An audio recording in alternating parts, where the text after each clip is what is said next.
Morning, everybody. Morning. We have officially started the meeting of the Transform Westside Summit. I'm John Ahmann. I'm the president and CEO of the Westside Future Fund, and I'm very happy to welcome you this morning. Good morning. One thing I want to note right away so everyone knows, and we're also, we have a live audience too, so we're now up on a live feed with the cameras you see in the room. And I'm delighted to be here with my co-host, Ebony Ford. Good morning, Ebony. Good morning, John. Good morning, everybody. So good to see y'all and people at home. We appreciate y'all watching. As John said, my name is Ebony Ford. I am a very proud English Avenue resident here on the West Side. My son is a student at Hollis Innovation Academy, APS, and I'm all about the West Side, best side. So good to see everybody this morning. No, we want to give a special, actually, thanks this morning. They've been at the West Side for many years, but the Arthur Blank Family Foundation, I know Tolton is here, is going to be leading our devotion, but they're our sponsor for this Transform Westside Summit, so thank you, Arthur Blank Family Foundation. And I always like to begin the summit with if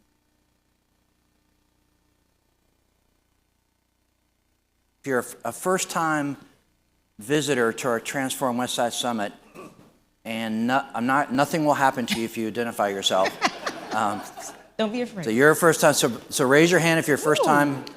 First time. So first time. All right. Another one in the back. So other first time. So for this, thank you. So for those of us that have been coming to these, could we just please welcome the folks that are here for the first time?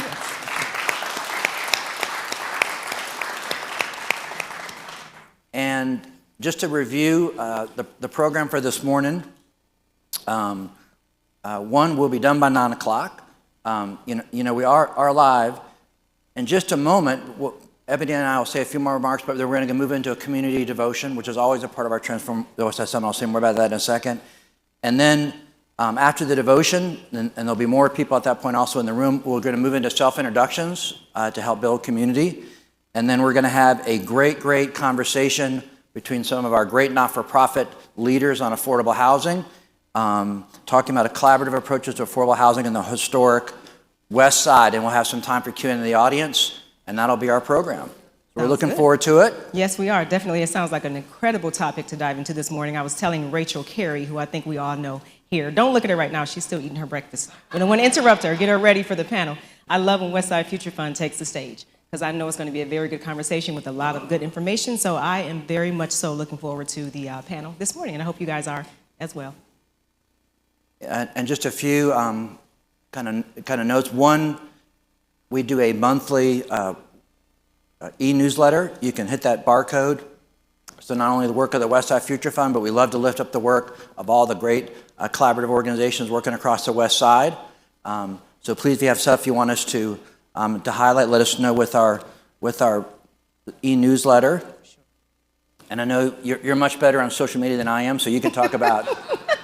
We'd also like to, invite you guys to, first of all, get connected with us. So get engaged with Westside Future Fund via Instagram, X, which is formerly known as Twitter, and Facebook. If you are watching the summit on YouTube, please subscribe to our channel, like and subscribe. We appreciate you. And we also invite you, for the ones that are here in person, make sure that you get your raffle tickets, because we are giving away 2 gift cards today. So when you walk to the room, there was, I believe, red tickets and blue tickets, or it could be red and white today, but just make sure you get 2 tickets, because we're giving away 2 prizes today, okay? Make sure you stay to the end for that. All right. Thank you. All right, so now, especially welcoming those here for the first time, we always have begun our summits with a devotion, and to help ground our devotions, we're always delighted to have someone from the community, and I'll say a few words about our speaker, Tolton, who his family's been about the West Side for many years, so leading us in our devotion. But we draw inspiration from the story of Nehemiah in the Old Testament about how Jerusalem is rebuilt. And I was thinking this morning, our chair here, Dallas Smith, who was also born and raised on the West Side, talks a lot about restoration. And bringing back the source to West Side as a vibrant community. And so we draw inspiration from Nehemiah for that restoration. But we always begin with a devotional statement just to ground the beginning of the devotion. So I'm going to read the statement. It's also going to be up on the screen behind me. It's become our tradition to begin our meetings with a positive, inspirational message from a member of our community. Recognizing that many in our community are driven by their spiritual faith to participate in the Westside revitalization effort, the time at the beginning of our meetings is an opportunity to share inspirational reflections. While the speakers may articulate their personal faith, it's meant to be inclusive, inspiring, and meaningful, with the story of Nehemiah as our guide. Yeah.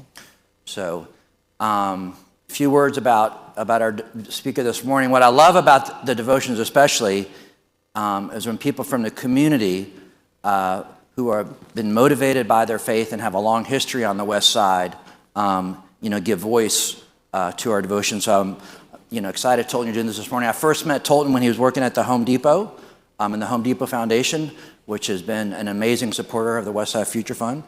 And he has been in his current role as Senior Program Officer at the Atlanta Westside Office of the Arthur Blank Family Foundation since 2023. And so all grants from the Arthur Blank Family Foundation increase economic mobility, financial inclusion, and affordable housing, especially prioritizing those who are legacy residents in the English Avenue Vine City neighborhoods.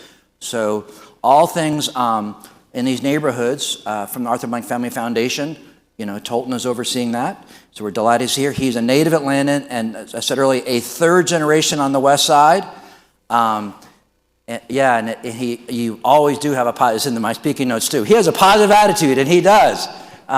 You've always got a great and been a real supporter of the efforts, from your role at the Home Depot to here today, to leading us in our devotion this morning. So thank you for leading us, and come on up, and please welcome Tolton as he comes up to the stage.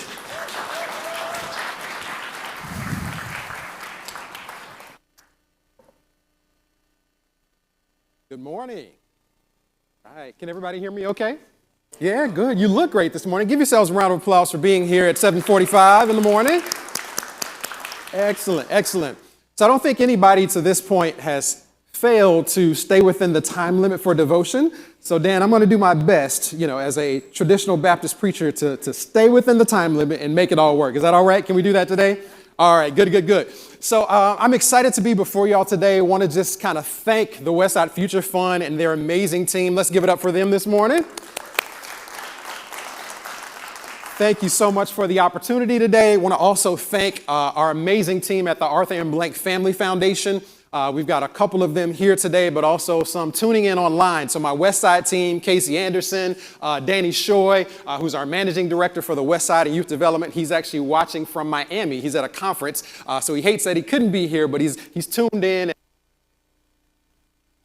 Thank you for that team as well. I want to share a story with y'all really quickly of the guy that you're looking at. Young man who was attending elementary school at Dean Rusk Elementary. Anybody know that building or that school, Dean Rusk, West End, People Street? Absolutely. So Dean Rusk, which is now a part of M. Magnus Jones, they merged the two schools a few years back into one, serving all of our West Side students. Fifth grade at Dean Rusk, and living my best fifth grade life, getting ready for middle school and all that it would bring. And all of a sudden, we've got an event that comes up where I've got to be ready. And Derrick, you got to get your haircut right, got to get your outfit together right. And so my mom said, hey, we don't have time to get to a barbershop right away. I said, all right, well, what are we going to do about that? Mom says, well, I can cut your hair. I said, I don't know how I feel about that, John, but Mom says, I got you. My two uncles who were her brothers were barbers growing up. Surely she's learned something from them along the way. So I said, all right, Mom, I trust you. You can cut my hair, getting ready for this event. So Mom sits me down in the bathroom. We put a makeshift cape on. We put a makeshift neck strip, the toilet tissue around my neck. We got it all going, right? We got the barbershop set up in the bathroom at home in Southwest Atlanta. And so Mom turns on the clippers and she gets to go and says, zzz. Like, Mom, you all right back there? She said, yeah, we're good. I said, okay. She said, just be still. So Mom turns the clippers back on. Mom, you sure you're okay back there? Trust me, we're all right. It's going to be good. Clippers back on. Hold up, Mom. Something doesn't sound right, doesn't feel right. I don't. Let me look in the mirror. So I look in the mirror, and wouldn't you know it, patch number 1, patch number 2, gap number 3, gap number 4, and I'm sitting there devastated as a 10, 11-year-old in 5th grade at Dean Rusk in the West End trying to figure out how am I going to fix this, Darryl. So I go to school the next day because there was no barbershop open at nighttime, surely no barbershop open early in the morning, and I've got to wear a hat to school. So I get my best hat, I put it on, and for those of you who know Atlanta Public Schools well, know APS, there is a no hat policy, has been for many, many years, right? So I'm doing my best to try to stay undercover, avoid teachers in the hallway. At fifth grade, we're changing classes at this point.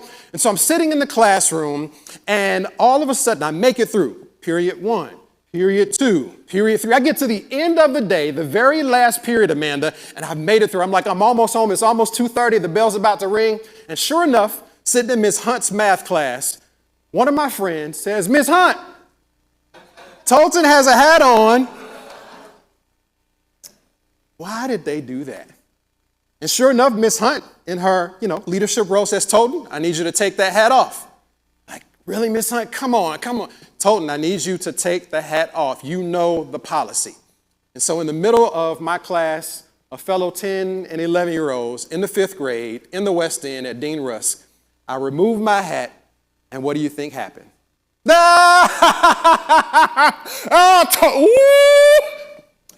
And Miss Hunt says, Tolton, you can put your hat back on.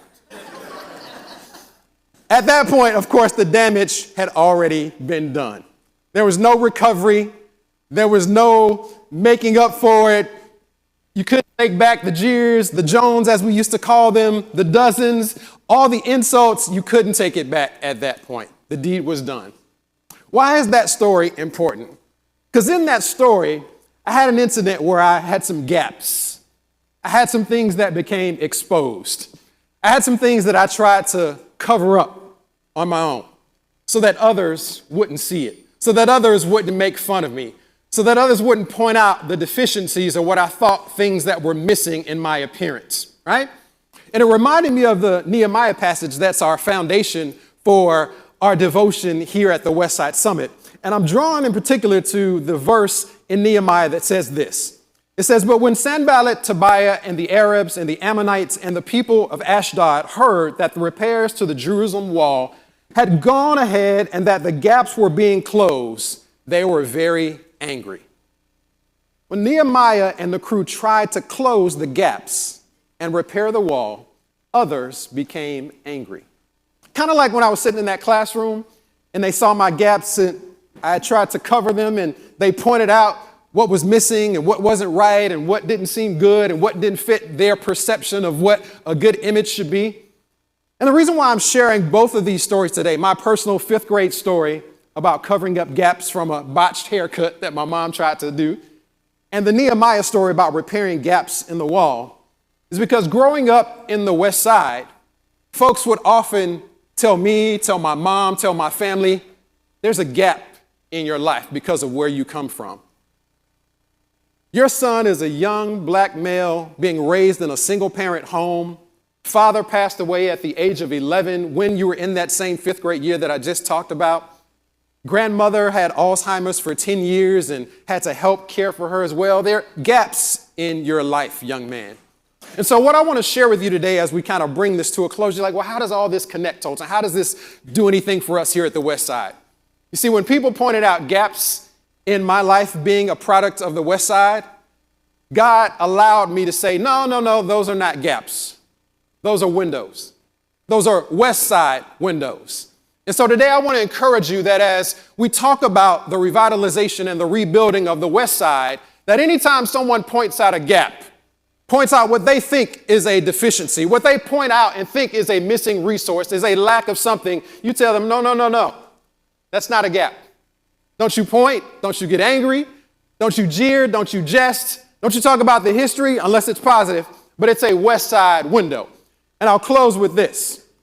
They said, well, yeah, he's a fatherless young man and he probably won't make it to see a certain age. And I say, well, yeah, my dad passed when I was 11, but guess what? I had a mentor by the name of Michael Hollis, who was the first African-American to start his own airlines. Guess what? He's from the West Side, a graduate of Booker T. Washington High School. And now there's a school named after him called the Hollis Innovation Academy.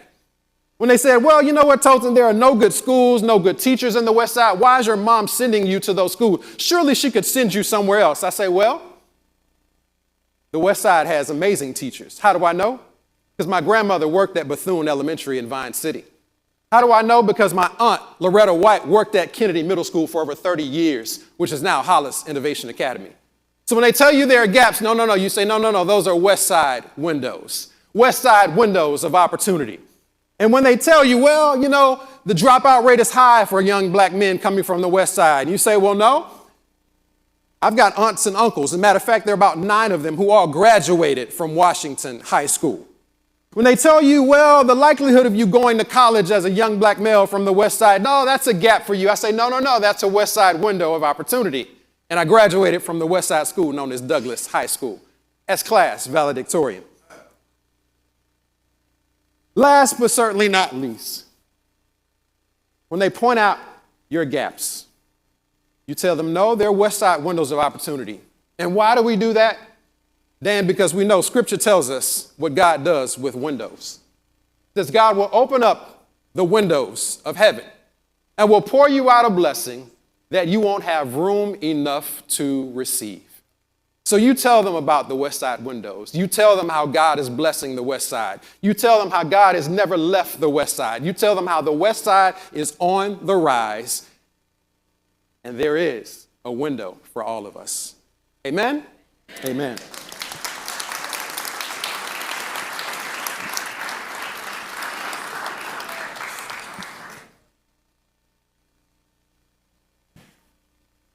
All right, Tolton, that was a amazing story. Thank you. So I learned a lot about you.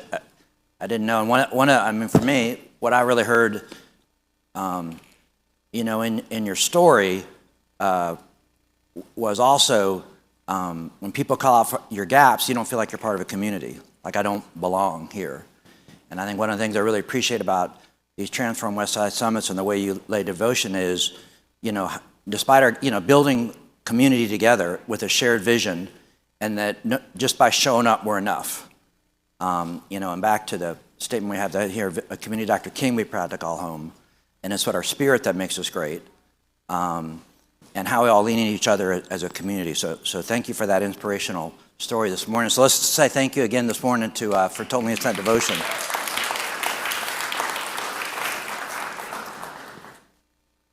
So for our next part of our Transform Westside Summit, for those that are here for the first time, we're going to do self-introductions. So Ebony will be coming down and presenting you with a microphone. Please hold the mic close to your mouth when you speak so we can hear you. But we'd ask you to give your name and then your association, like maybe where you work or where you're from. And then we know this is going to be hard for some people, and you're going to think to yourself, I can just keep talking, but we want you to just stop. And not because we don't want you to, we know whatever you're going to say back to, it's going to be awesome. There's no doubt about that. But we just want to get through our program. So if you have something you really want to get out there, we will be happy to publicize that, et cetera. But we really want people to stand up. And for those here for the first time, the purpose of this is back to building community.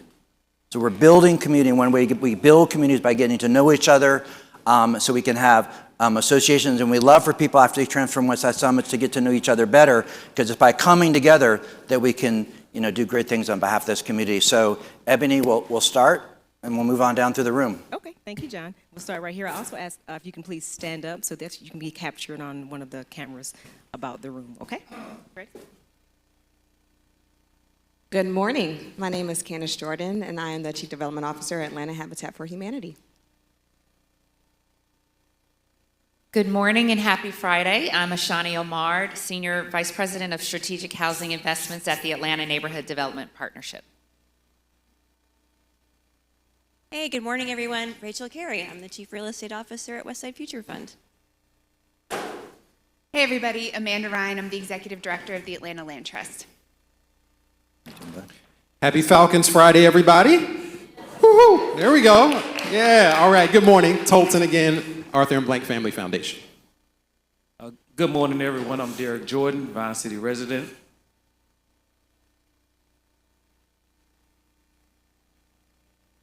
Morning, everybody. Neil Shorthouse with Partners in Change. If you need a coach, we got one. If you'd like to be a coach, we got one.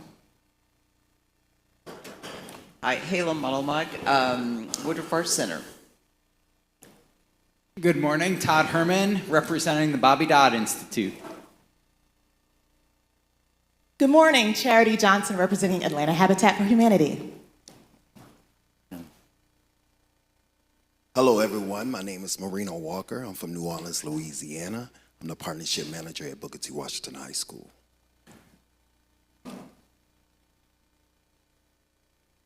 I'm Gregory Madison, founder of the All Factor Publishing Company, publishing books, Bible-based on addictions, with over 20 books now, and also the founder of an upcoming nonprofit called The Body's Birthrights, which expresses that the body of Christ has been given a direct,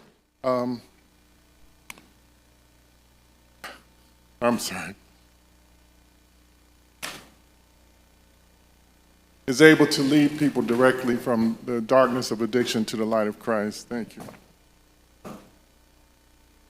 Good morning, I'm Joanna Madison, and I am a resident of English Avenue. Good morning, I'm Tori Wynn with Gensler. Morning, everyone. I'm John Park with Gensler as well. Hi, everyone. I'm Kristen, also with Gensler. Good morning, everyone. I'm Daisy, also with Gensler. Stan Sugarman with Stryant.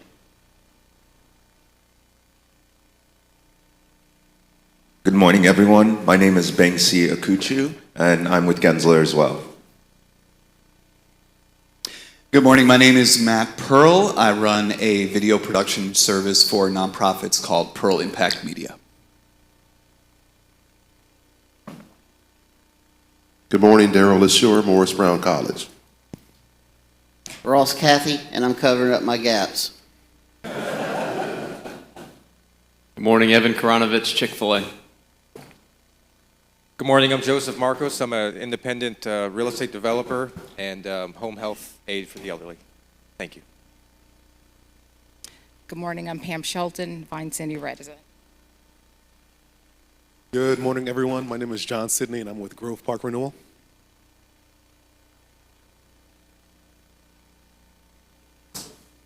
Good morning. My name is Lakeisha Ezel, and I'm the mortgage loan officer at Self Help Credit Union. Section Good morning. My name is Ambriana Lawson. I'm from Atlanta, born and raised and connected to the West Side in a lot of different ways, and I've been wanting to come to this meeting for a while, so I'm here to learn and just be connected. There. Good morning, family. I'm Tillman Ward, Community Resources of Atlanta, based in historic Vine City. Gateway to greatness. Keep up the great work. Good morning, everyone. I am Delaney Tarr, and I am a reporter with Supporter Report. Good morning. I'm Anna Shrews over at Chick-fil-A. I'm Sean Watwood, and proud English Avenue resident. Good morning, I'm Charles Flack. I'm the president of the board of directors for Community Impact Incorporated, based at Impact United Methodist Church. And I'm also a fundraiser for the Atlanta Area Council, Boy Scouts of America. We have our upcoming Golden Eagle Luncheon on December the 8th, and I would invite you, please see me. Good morning, Linda Adams, resident of Vine City on the west side, which is the best side. Good morning, Daniel Sosnovsky with Boston Consulting Group. Hello, everybody. My name is Deborah Elder Baker. My connection to the West Side, I went to Frederick Douglass High School. I was Miss Douglass, graduated with Bernice King. I was a flight attendant for American Airlines and Air Atlanta with Michael Hollis. I'm just interested in the area. I grew up in Center Hill, and I was devastated to see some of the areas here and wanted change. Good morning, everyone. My name is Caroline Nudley. I work for the Southeast Region Office of AmeriCorps, and I'm a proud board member of Groundwork Atlanta. Good morning. I'm Heather Hussey-Coker, Executive Director of Groundwork Atlanta. Good morning, everyone. My name is Lynn Adams King, but you can call me LA. It's a whole lot simpler, and I'm happy to be here. Thanks to my friend Howard who invited me. I am the Executive Director of a small nonprofit called Dream Big Angel Network. And I would love to speak to some of you in here who may be possibly interested in being board members. All right, we're halfway there, y'all. Howard Robinson, proud son of the West Side. Hey, good morning. Oh, my bad. Hey, good morning. My name is Michael Ruffin, Service Director of External Affairs for AT&T. Good morning, all. Joe Paolini with Bobby Dodd Institute, proudly empowering and employing people with disabilities through our communities. Happy Friday. My name is Amanda Morale. I'm a 2023-2024 Obama Foundation Scholar and former Executive Director for Family Foundation.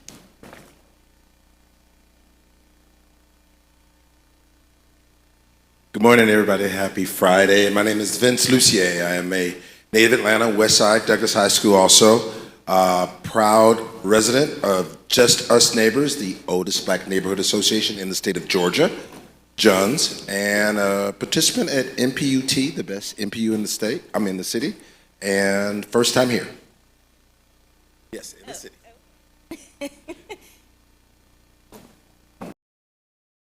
Thank you. Marcellus Lewis, West End resident homeowner, Brown High School graduate, Clark Atlanta graduate, and today is my birthday.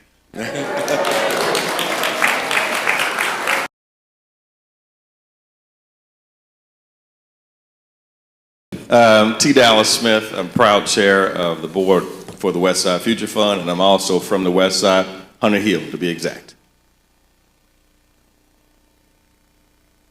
Good morning, Charles Merriweather, representing Goodwill, where we put people to work.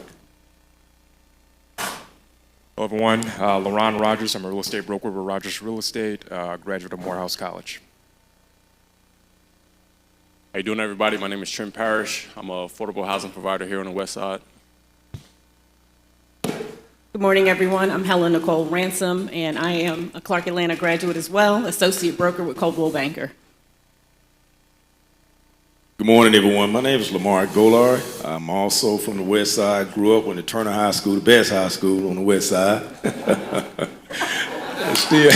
and still live on the West Side. Also, I'm a real estate broker with Coldwell Banker.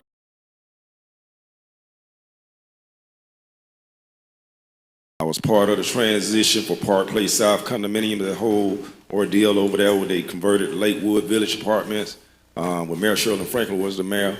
Also with Bruce Gallman, who one of the developers over in Castleberry Hills. So I'm here to learn more about what's going on in my neighborhood. Thanks. Mindy Cow, I'm with the City of Atlanta's Department of City Planning, Office of Housing and Community Development, and I'm also a resident of Adair Park, just down the street. Good morning, I'm Mandy Eidson with Self-Help Credit Union. Good morning, I'm Isaac Ingram with a team nonprofit that I founded called Team Freedom Outreach. Good morning, Kevin Lynch, Commercial Leasing and Sales. Paul Duke with Stand 8, an IT Solutions Company. Okay, as I'm walking up to the front, we have I believe most of the Westside Future Fund team along the perimeter. They're always here to help. We appreciate them. And also, we appreciate the production team here this morning. Good morning, this is Robert Young. I'm an Atlanta native. Thank you.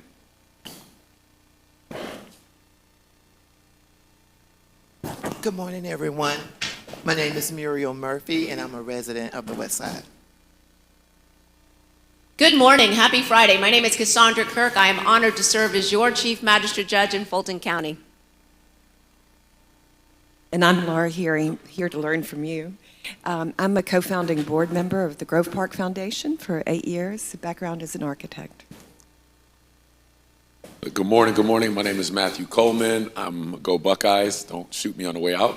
I'm proud to be living in Atlanta now for 8 years. I'm the founder and CEO of VI Capital Lending. We provide private and hard money, fix and flip, new construction, development, multifamily, and I'm a proud committee chair for the Real Estate and Professional Service Committee of the Atlanta Black Chambers.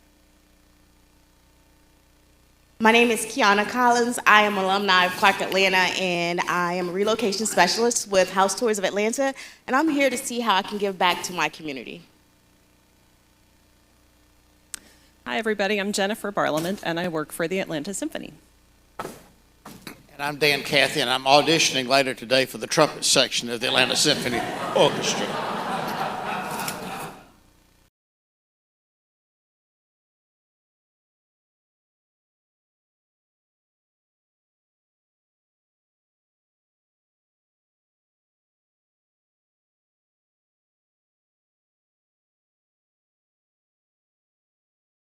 Good morning, everyone. My name is Kenyatta Johnson. It's so wonderful to see so many APS graduates as well as HBCU graduates.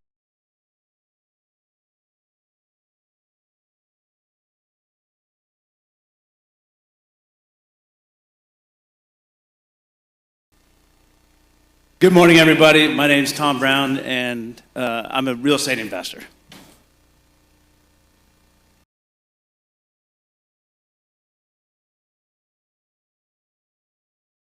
Good morning, everybody. I'm AB. I'm just a neighborhood person who comes in periodically to learn about what's going on in the neighborhood, to pass it on to other people in the neighborhood.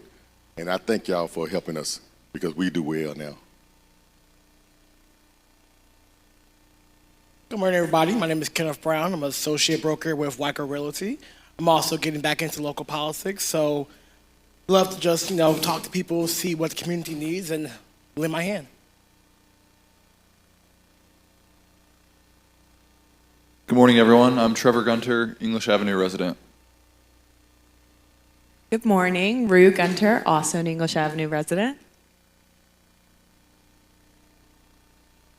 Bob Butler, co-Webmaker Real Estate.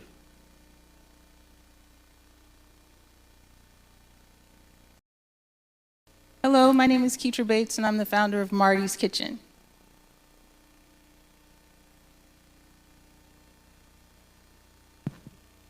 Good morning. My name is Sandra Bush, and I'm a legacy resident of the Booker T. Washington neighborhood. Good morning. Charles Ababio, originally from Ghana, West Africa. I'm a senior account executive at a construction software company and currently transitioning and very interested in becoming a real estate investor. And I was invited by Sally, my friend. I am Sally Fusi in technology sales, and I'm a recent real estate investor on the West Side. Good morning, everyone. Will Johnston, the Executive Director of the Microlife Institute. Good morning, everyone. I'm Saad Majid, West graduate, University of West Georgia graduate, and background in tech consulting. Morning, everyone. Andy Litvak. I'm a commercial real estate attorney and partner with the Nelson Mullins law firm. Been real involved with City of Refuge the last 10 years or so, with Bruce Deal and Daryl Rice and Edward Phillips with a lot of the affordable housing work they've been doing in the community, as well as Peace Prep. And it's just been really empowering and meaningful, and just looking to soak up knowledge on the West Side and stay really heavily involved with all of it. Good morning. I'm Caroline Houston, and I work with Tolton at the Arthur M. Blank Family Foundation. Good morning. Happy Friday. My name is Anthony Bellows, and I'm a legacy resident. I'm a friend of Reverend Leroy Wright. And you can't tell, but I got a lot of gaps in my head. Good morning, everyone. I'm Dana Brown. I'm the Director of Parenting and Adoption Support Services with Families First.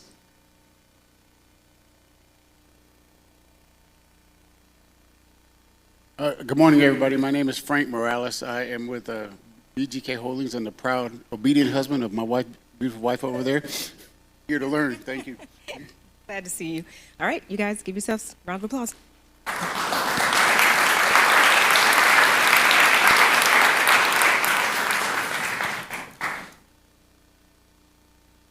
No, all right, thank you for doing that, and hopefully folks, especially here for the first time and others, we really take the time to do that because we know to bring a great historic West Side, it's going to take all of us working together, and through our relationships and connections, because just the resources listening to who's in this room is amazing.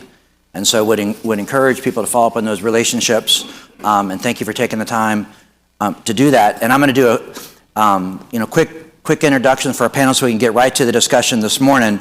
Wanted to note if you hit the barcode, we have make sure you can get the full bios in our program. for all our speakers. We have great speakers with great backgrounds. And as I call their name, I would love for you to welcome them up to the stage. And I'm going to start with Rachel Carey, who's the Chief Real Estate Officer of the Westside Future Fund. Come on down. Thank you, Rachel. Candice Jordan, who's the Chief Development Officer of the Atlanta Habitat for Humanity.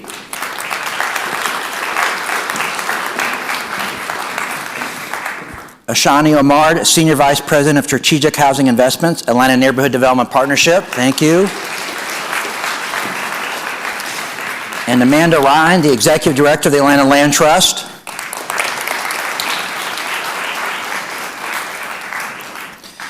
And also a Westside resident, also part of the Westside Future Fund team overseeing our multifamily development. Derrick Jordan is going to serve as moderator. Come on down. Appreciate it. So I know for what I'm excited about this panel is how all these folks are working together. You're all going to hear about this morning because this is an amazing set of leadership up here, getting a lot done in the West Side. So thank you for leading us in this panel this morning. Derrick. I tell you what, I really want to tell my hair story. So simple. Give me time for that. I do want to take 30 seconds. I want to wish my mom happy birthday. Oh, happy birthday.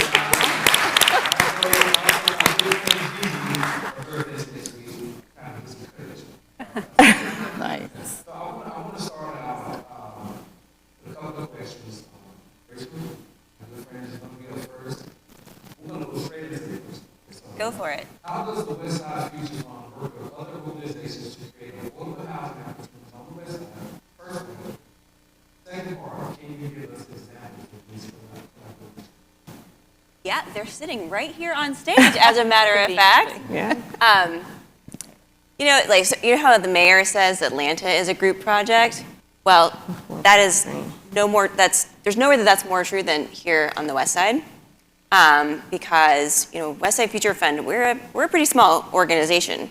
And we couldn't do all of the development work that we're doing by ourselves by any stretch of the imagination. So we work with development partners who are mission aligned with us and who are doing wonderful work all throughout the metro area to bring them to the West Side. So we work with Habitat for Humanity. They've built 10 houses for us over the past 4 years that we've sold through our Home on the West Side program.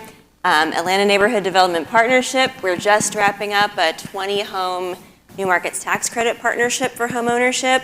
And then the Land Trust, we just sold our first Land Trust home a couple of months ago, and we've got many more on the way in the coming months. So these partners with other partners in the community, you know, helping us do all of this work and get it done, right? Get it done with a sense of urgency. I got a second question here. How or what are some of the unique challenges or opportunities that you encounter that align with this kind of bigger role in affordable housing? It's a great question. I mean, we talk a lot of times about challenges, so I'm going to talk about opportunity instead. Because, you know, affordable housing is often very production oriented. How many units are you building? What is the cost per unit? What is the subsidy per unit? Very, very kind of metrics oriented. And we are that way too here at Westside Future Fund. You know, we want to get all of this work done, but we're doing it with a focus on the people and the community. And so that is an opportunity to bring that dimension of the community and that community celebration and uplifting into our work in a way that really adds another, you know, level of meaning to it. So we make decisions about the projects that we take on, the community development projects that we do, not from always a place of production and metrics, but from the impact that it has and how it serves the neighborhood. And I love that about this work, and that's, I think, the biggest opportunity that we have here. That's a good answer, Rachel. I think it was a good answer. Thank you. So, Candice? Yes. Habitat for Humanity is known for that volunteer-driven approach to home building. Yeah. How does this model impact the cost and accessibility of housing on the West Side? Yeah, it's absolutely a part of our affordability mix. We love to call ourselves a small and mighty organization. We are a size of about 100 employees, but annually we swell to about 10,000, workforce of about 10,000 by the number of volunteers that we engage in our builds. And because we're able to engage volunteers, it helps keep our homes affordable. They supplement the cost of using contractors, and we estimate that for each home build, we save about $40,000 per build. And so those savings are passed on to each one of our homeowners that we're building the home for. So, in the parts of that, what role does the partnerships play with Habitat's work on the West Side? And have there been some key partnerships kind of out there that you've noticed that have influenced how the projects are happening on the West Side? Absolutely. I underscore everything Rachel shared. It's the partnerships that really allow us a lot of space to not only test our build model, but serve the broader community, families that we're not able to serve. And so we've partnered with the Westside Future Fund, acting as a general contractor, building homes for communities and families that they serve. We've partnered with City of Refuge and have built homes on their behalf. And we enjoy it not only from the standpoint of being able to support families that are similar to the families that we serve, but we're able to really test and fine tune our own model, building efficiency in how we build, and also test some different types of builds that are outside of the scale of our portfolio. And so we love the opportunity to test and research and design and fine tune our own build model by partnering in the community. Okay. Ashani. Yes, sir. ANDP's focus is on strategic housing investments. How does this approach help create sustainable housing solutions on the West Side? So I'll step back a little. So my role focuses on strategic housing investments, but at ANDP, we really do focus on a partnership model. Rachel mentioned earlier this notion of how we partner together, and we've been around for about 34 years, and what has sustained us and what has been constant, it is our ability to lean into our partnerships. So as we focus on developing both multifamily and single-family housing, that is through a partnership model. So we partner with mission-driven developers who might be more skilled. They may have a stronger balance sheet. They may bring their expertise to the deal, where we might bring either land into a particular deal. We might bring unique sources of capital to a partnership. But that has really enabled us to scale the work that we do. Similarly, on the lending side, we also have a community loan fund where we provide low-cost capital to both nonprofit and for-profit developers that are focused on creating affordable housing. And within that partnership model, we partner with a national community development financial institution, a CDFI, called Reinvestment Fund, where they provide all of our underwriting services and our loan servicing to help us actually scale the work that we do by participating in larger financial transactions with them.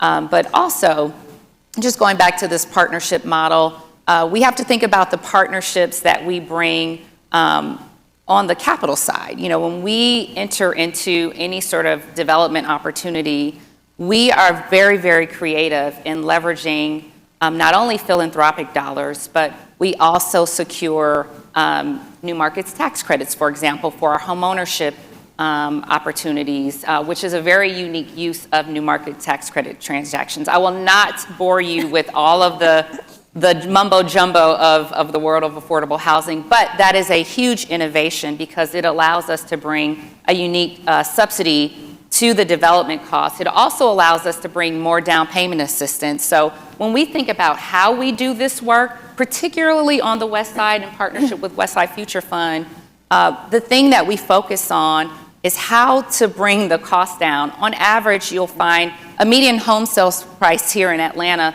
over $400,000 now. Typically, our sales price might be on average, the homes that Rachel mentioned earlier, they may be around $295. $95,000, I should say. But with the support of down payment assistance, we are able to significantly bring the cost of that home down so that it is affordable to the home buyer. We were just in a meeting yesterday where there was a home buyer who was able to secure up to $120,000 in down payment assistance.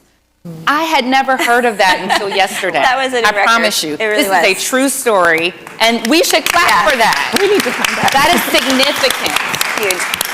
So now that doesn't always happen, but when you have partners and community quarterbacks like the Westside Future Fund that are able to offer up to $60,000, that changes the trajectory of who can afford affordable home ownership and how much they're able to pay and sustain that home over time, and also how they can build wealth. So when we think about what we do, from a strategic perspective, it is how we support our partners, how we partner with the land trust, and how we look at this spectrum, right? There is an opportunity for everyone to have housing, right, that is affordable, no matter what your income is. Nobody wants to pay, 60% of their income towards housing or be cost burden in terms of housing. So we really look at partnerships and how we can create more pathways to affordable homeownership.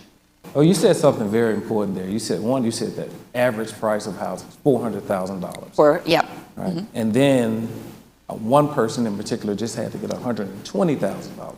Yes. So how important is it, this approach to like a mixed income community? How important is that concept for you all, and how do you all go about it? So as we look at mixed income communities, that is an opportunity to have incomes at every spectrum.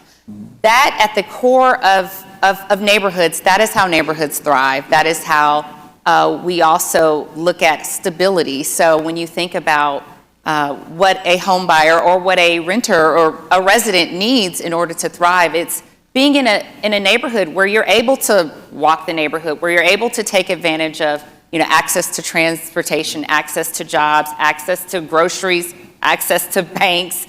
And you really need to look holistically at what your neighborhood looks like in order to do that. Oftentimes you hear on the commercial side people saying, well, you've got to have X, Y, Z. A part of that is truly founded in how do you have healthy mixed income communities where everybody is thriving. So for us, we typically focus on, again, I don't want to get too much in the mumbo jumbo, but the households that we typically serve through homeownership range in 80% to 120% of the area median income. Through our rental housing that we provide, we are typically focused on 60 to 80% of the area median income. But again, healthy communities include everyone. At the end of the day, no matter what neighborhood you're in. That's our perspective. That's fantastic. I often speak to John about that, and I said the best thing I feel like a person can do in a neighborhood is move in good neighbors. Yeah. Right. That's at the end of the day. You see your neighbor move in, you're like, yeah, I made the good decision. That's the right right. decision.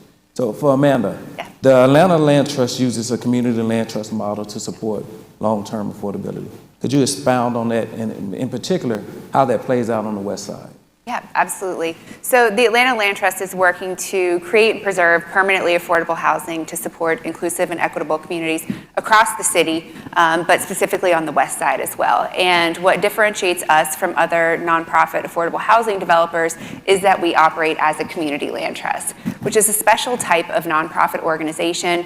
The roots of the community land trust model are actually in Southwest Georgia as part of the civil rights movement. 1969, the first community land trust was created by Black farmers and provided them an opportunity for economic empowerment and economic mobility. And since then, it's spread throughout the United States. The community land trust model really serves to simply remove land from the speculative real estate market and put it into community control for community benefit. And community land trusts can do all sorts of different things, all sorts of different land uses, but we're really focused on housing affordability because that's where we see the need as being the greatest in Atlanta. For the community land trust model, what that means is when a homeowner purchases a home from the Atlanta Land Trust, they're just buying the house itself while we hold the underlying land in trust for the benefit of the community. We'll then enter into a long-term ground lease with them that contains resale restrictions, asking that when they're ready to sell their house, they sell it to another qualified family for an affordable price. So the benefit that they've received of an affordable home is paid forward to another family. And that process just repeats itself time and time again. So over the term of the 99-year ground lease, 16 families will benefit from a single investment in an affordable home. The other important thing to understand about the model is it does provide a wealth building opportunity. Our homeowners generally will be able to share in 25% of the appreciation of the home during the time that they live there.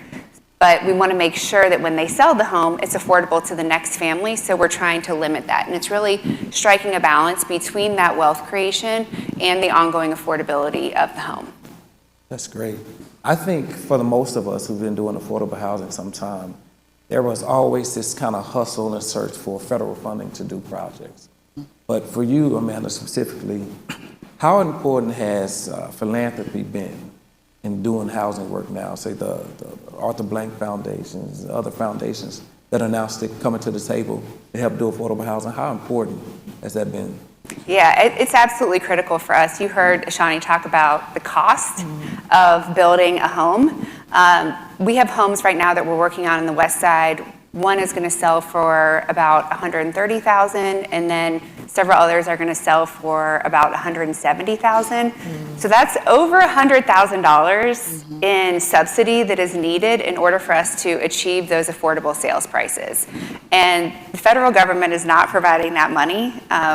The local government here in Atlanta is very helpful. Invest Atlanta provides us with a lot of funding support, but it's not enough. And we need flexible sources, which is what philanthropy is. And so that's absolutely critical for us, particularly with the Blank Foundation, because we're trying to achieve a deeper level of affordability on the west side so that the homes that we're building can actually be purchased by current residents. And so Ashani talked about AMI. We don't want to get too far into it, but 60% AMI is a deeper level of affordability than you typically will see a home ownership provider creating, but that's where we are on the west side because we're really trying to target those legacy residents that are already there. Great. So the next set of questions is kind of for everyone. So I'll read them, but it is for the entire panel. From your perspective, what does a successful collaborative approach to affordable housing look like? And how can we overcome barriers working together effectively? And I'll start with you, Ms. Jordan. Candice? Me? Yeah. I think there's a number of ways to think of collaboration. And so Atlanta Habitat serves across Atlanta and neighborhoods in Atlanta, actually in South Fulton. We've built homes for more than 1,700 families across the city. And in order to achieve that, it's taken a number of partnerships, working with organizations like Westside Future Fund and ANDP to do that. I think that, so in the other piece of our work is neatly in home ownership and preservation, I'm sorry, in a little bit. And what makes us so unique is the opportunity to provide a homeownership opportunity for our community and our legacy residents. We provide a mortgage, a 0% interest, which is pretty unique, and we serve families that are in that 30%, 80% AMI, 30%, 80% AMI. And so it's a really unique subset of families that we're able to serve. And around preservation, being able to serve in communities beyond the families that we're serving, to be able to preserve their homes so that they can stay within those homes. And so it takes partnerships and working with different different organizations within these communities in order for us to do that. Rachel, same question. Yeah, I was just thinking about it, just in the last couple of minutes, we've heard, again, we have to eventually talk about income levels, right? Because that's how affordable housing is. Yeah. 30%, 60%, 80%, 120% AMI. That's like the whole entire income spectrum, right, that we're serving through the different partnerships and different strategies that each of these organizations and bring to the table that are supported by different funding organizations to make all of that happen, right? And in the end, you said, what does it look like, right?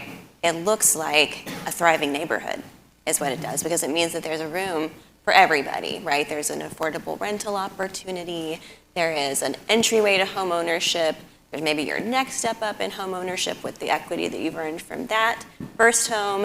And then once you've been in the community and have been here for a long time, there's the ability to stay in the community through something like the anti-displacement tax fund that we have, which provides property tax relief with legacy homeowners. So it really is that you're on a block and you're with people who are all kind of here together for the same reason, their love for the West Side, but who are at all different points of the income spectrum, the history spectrum, the family makeup spectrum. I mean, I think that's what a successful collaboration and partnership really looks like, is having all of those people at the table. And with that, it's having choice, right? It's allowing existing residents to have a choice. People who have poured into a neighborhood for decades or who work within a neighborhood to have a choice to live within the neighborhood that they work in, right? So it is really thinking about how do you really celebrate and preserve a neighborhood, as it is, but strengthening it as it is, or into what it can become. I wanted to try to give a flip answer to your question. Go I was ahead, going to go say collaboration looks like this all-girls band up here. Well, I was going to say that too. I mean, the work that our organizations do collaboratively, it's incredible. We are so fortunate and so blessed in Atlanta to have such a collaborative landscape of partners. We've got House ATL. We've got the Worth Initiative that is funded through Wells Fargo that is also supporting and promoting BIPOC home ownership across the city, across the country as well. But we've got amazing partners like the Arthur M. Blank Foundation that has been so intentional about bringing us to the West Side to be intentional about how we preserve and or create affordable housing as a way to help stabilize, but also to help the neighborhood thrive. And not every neighborhood, not every city has what we have here. So I want to take a moment to acknowledge Chick-fil-A, to acknowledge the philanthropic community that has chosen to lean into this work. Our mayor, our administration has chosen to double down on the importance of what it means to have healthy, stable communities. And it starts with affordable housing. If you don't have stable housing, you're not able to thrive in all those other aspects of your life. You really do have to start at the core with making sure people have a quality, safe home to live in. And so I think the collaboration, we are the living example, and the community is the living example of what it means to collaborate and be a part of the solution. Yeah, I totally agree. This work is incredibly difficult, but I truly feel that it has never been easier, which is a strange thing to say because it's a huge challenge that we face, but there is so much collaboration. There are so many funders that are stepping up to the table, that there are resources that have never been there before that are really making this work possible. And like Ashani said, there's a broad spectrum of need that exists. And we all need to be working in our own area in order to advance the specific solution that we offer, because we have 2% solutions, 5% solutions. If we're going to address the issue at all, we all have to be working in tandem in order to make a meaningful impact. So it really requires us all to be working on our own unique solution, but also working in collaboration. We don't do anything alone at the Atlanta Land Trust. Everything we do is in partnership. We have development partners, we have funding partners, we have housing counseling partners. I mean, it's incredibly collaborative. It really is a privilege to be working in this space. Well, I have another question that's always on the tip of people's tongue. They never mention it. But that conversation around displacement. And so how is each one of your organizations kind of addressing the idea of displacement, or how are you all handling that? And I'll start with you, Amanda. Sure, yeah. The history of the Atlanta Land Trust was that in 2007, a group of organizations got together under the leadership of the Atlanta Beltline Partnership, the Annie Casey Foundation, and an organization called AHAND, which was nonprofit community developers, in order to come up with a solution to the problem of the anticipated displacement that was going to occur as the Beltline was constructed across the city. So back in 2007, we knew it was going to be a problem. The Atlanta Land Trust was created in 2009 to create a new tool in order to mitigate that displacement. Unfortunately, we weren't resourced in the way we needed to be in 2009. We weren't out buying land in 2009 when it was more affordable than it is today. But that's why we exist, and that's why our model can uniquely solve the problem. Because the homes that we are creating will be affordable in perpetuity, they're not subject to market dynamics. So we will always have affordable homes that are available, and we really work to try and serve those legacy residents that are already in the neighborhoods where we're building our homes, because those folks are most at risk of displacement.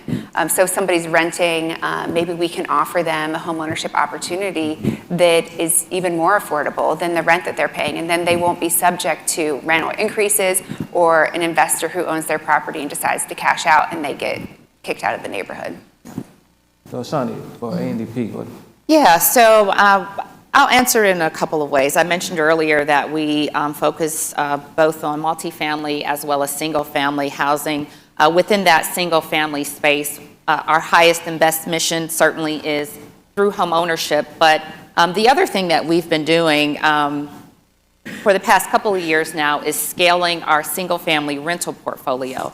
And that is a way in which we can preserve longer-term affordability in a market where we have constantly seen rents become way too darn high, right? And so for us, we have uniquely entered into partnership with an institutional investor, and many may know, a few years ago, there were several articles really highlighting the amount of our housing stock that had been owned or sort of transferred over to institutional investors. I think at one time it was about 30% of our housing stock. And so that creates an interesting quandary, not only for an organization like ANDP that has scaled a model of being able to acquire, rehab, and then sell homes affordably, but also for home buyers who are just simply trying to get into the market and no longer have as many options. And so one of the things that we've done is we've said, hey, well,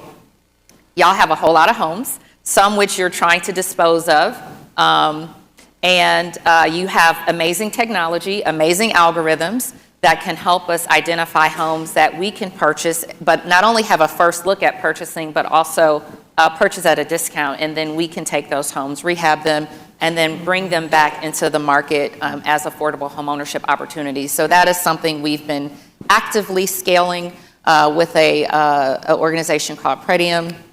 And then the other thing I want to mention as you talk about anti-displacement, so back in the day, before we started to focus on this single-family rehab model, we also did a lot of work in campaigning for higher homestead tax exemptions for Fulton County, the city, and for the city of Atlanta. So there was a lot of sort of background work that we've done in just helping to double that for homeowners, especially those who were most burdened by the rising costs or the sort of the appraisal gaps, if you will. So that's some work that we've done. And lastly, what I'd like to mention is on our home ownership side, my colleagues have talked about the impact of their work. We have taken time a couple times to study. Actually, I see my old colleague Mandy in the back. She helped us create a wealth study twice, one which we most recently did in 2021, where we measured, the impact of what it meant for our home buyers to actually own a home. And so what we did was we studied our home buyers. 92% of our home buyers actually were decided to remain in their home for over 5 years, number one. So it wasn't a situation where folks were buying a house and then flipping it, but people were buying a home because they needed it or they wanted to have an opportunity to create wealth. But in addition to that, of those home buyers that remained in their home, on average, they were generating over $135,000 in homeownership equity. Now, why that's important is because when you think of the opportunity costs, right? If someone were otherwise renting and paying rent every month, there would not have been an opportunity to generate that wealth for their family, to be able to go launch a business, to be able to support their kids' further education, whatever they would like to do. So when I think about anti-displacement, I think about how we are creating stable homeownership opportunities for folks to stay in their home and generate wealth that otherwise might not be at play, which is as important, within this broader context, because as we see these, housing prices go up, it's just becoming harder and harder for people to actually achieve homeownership. Oh, great. Yeah, I absolutely underscore what Ashani shared, that we are neatly focused in making sure that when homeowners have an opportunity to purchase their home, that it is significantly affordable, and so they're not as susceptible to rising costs and taxes. So when our homeowners buy their home, and I like to refer to them as our everyday heroes, are the very people who want to live in the communities. They serve in the communities, they work in those communities, and most of our homeowners fall within that 30 to 50% AMI. And so their monthly income can't usually tolerate a significant increase in taxes and additional cost of living in their home. And so what we do is, as we are able to offer them a 0% mortgage, on average, most of our homeowners pay about $700 to $800 a month, which provides that additional disposable income for them to start businesses, invest in additional education, invest in their kids, and remain in their home. And we're proud of the opportunity for us to create legacy homeownership. Matter of fact, in the West Side, overall, English Avenue in Vine City, we have built or preserved about 150 homes. 81% of our homeowners are still in their homes. So when you talk about long-term residency and affordability, that's the model that we are neatly focused on. Rachel, we got about 3 minutes, but the floor is yours. Westside Future Fund's work really is grounded in anti-displacement. That was really sort of the genesis for our work in real estate and affordable housing, beginning all the way back in 2017, where we worked with APD Urban Planning and other partners to canvass the neighborhood, to figure out where people were living, what they were paying, and how vulnerable they were to losing that housing unit as a result of market pressures coming into the West Side. And it was through that neighborhood assessment that we established the goal of having 1,500 units built in 10 years to serve people at 60% AMI or less. And that's the project that we've all been working on for all these years, to get to that 1,500 units, which is not just Westside Future Fund, and it's not even just Westside Future Fund working with the partners here on the stage, it's everybody working together. So it's Quest Communities, it's Oaks ATL, it's working with Atlanta Housing's developers to work on the Herndon Square redevelopment, all of those efforts coming together to have that collective impact that can ensure that people who were in the neighborhood can stay in the neighborhood. And through our community retention guidelines, which we adopted back in 2019, we prioritize people who have connections to the neighborhood for our rental and homeownership opportunities, and through our anti-displacement tax fund. So if you have a live connection, living or having lived in the neighborhoods, if you work in the neighborhoods, we've sold a bunch of homes to people who are staff members at the AUC schools, who, like Sean, work at Home Depot backyard. So, if you have that kind of connection to the neighborhood, or if you learn in the neighborhood, like Tolton and so many of his others, if you went to school to one of these HBCU schools or to Atlanta Public Schools, we prioritize all of those people for opportunities through our housing. And that's all really grounded in anti-displacement, in creating a community that is mixed income, but in which everyone is welcome, everyone has opportunity, and people don't have to leave it. Well, we had about 1 minute left, and I just want to take the time to say I am just thankful to be on stage with you ladies this morning. I understand and welcome how important you all are to the affordable housing community. I look at you all as really high up there. They sent me the email, and I was like, this is a strong panel, all right? 'Cause I've been here 20 years, and I've known you all for quite a long time, and I know that we all share a same passion around community development and affordable housing. So I'm just appreciative of the work that you all are doing for your agencies, and you're leading the way. Thank you. Thank you. Thanks, Derrick. Thanks, Thanks, everyone.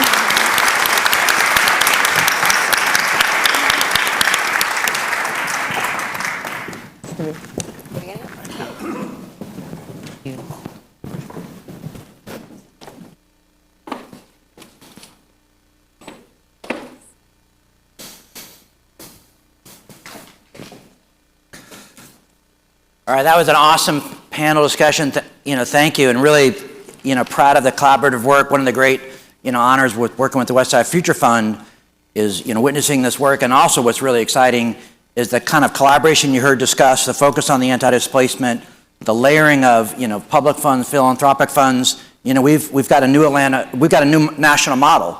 So one of the things we're often doing, the Westside Future Fund, is folks nationally are coming to understand how we're doing what we're doing. Certainly, we have a whole lot more to do. It's not meant to me there's not a lot to do, but we all have something very special here. And thank you all for your panel this morning and for your continued leadership. Thank you for moderating, Derrick. So let's thank him one more time. And I know now we're going to close out our program with the gift card. Quickly, you guys, thank you so much for staying with us. So the first gift card giveaway is from Goodwill of North Georgia. They put people to work. Not sure if everybody knows that. They don't just have cool stores with good merchandise. Okay, so the winning white ticket number is 314-0323. 314-0323. Anyone? Nope. 314-0323. Okay. Congratulations. Come up when we let out, okay? Thank you. Second gift card giveaway. Home Depot Foundation, they have invested millions of dollars on the West Side, and we appreciate their continued support. Winning red ticket number is 399-1618. 399, what? Congrats, Ms. Bates. Okay, you guys come up when we let out, okay? Thank you, congrats. All right, thank you. And we're winding up. We want to wish everyone a happy Thanksgiving. Have a great Thanksgiving. And in the spirit of gratitude, continue to thank Dan and Chick-fil-A for hosting us with their breakfast. So thank you for that. And also, back to the Home Depot, we've heard a lot about the philanthropy, the Home Depot Foundation, the Chick Foundation, but Atlanta's leading corporations have really stepped up to a lot of that philanthropic underwriting support that you heard this morning. It's a very special thing on behalf of Atlanta's corporate community as well. So yeah, thank you for everyone here, and also want to make sure I kind of give a big thank. We went quickly, but the Westside Future Fund team, the team bringing us the broadcast this morning. Yes. So let's thank all of them. Guys.